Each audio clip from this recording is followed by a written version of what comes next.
आपण पाहत आहात महाराष्ट्रातील number 1 channel action Maharashtra news.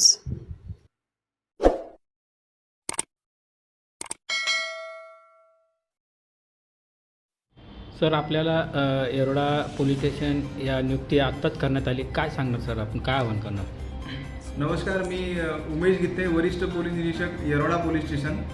माननीय पोलीस आयुक्त अमितेश कुमारजी, माननीय पोलीस उपायुक्त श्री चिनुमला रजनीकांत सर यांच्या आदेशाने आम्ही या ठिकाणी नुकताच पदभार स्वीकारलेला आहे। येरोडा पोलीस स्टेशन येथे पदभार स्वीकारल्यानंतर आमची प्रथम प्राधान्य आमचं हे कायदा व सुव्यवस्था आणि शांतता अबाधित राखणे, त्याचबरोबर महिला सुरक्षिततेला प्राधान्य देणे हे आमचं प्राधान्यक्रम असेल।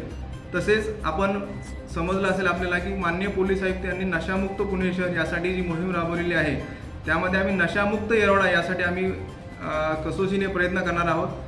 त्याचबरोबर पोलीस आणि जनता यामधील संबंध आणि जनतेचा पोलिसांच्या कर्तव्यामधील सहभाग वाढवण्यासाठी, तो वृद्धिंगत करण्यासाठी आम्ही प्रयत्न करणार आहोत। याबरोबरच या परिसरामध्ये गुन्हेगारी कृत्यावर कडक कारवाई करणे आणि आळा घालणे, तसेच या जेल रोड, नागपूर चाळ आणि कल्याणनगर यासारख्या मिश्र वसाहतीमध्ये कायद्याचं राज्य प्रस्थापित करण्यासाठी आमचं प्राधान्य असेल। सत्य बातमीसाठी बघत रहा ॲक्शन महाराष्ट्र न्यूज।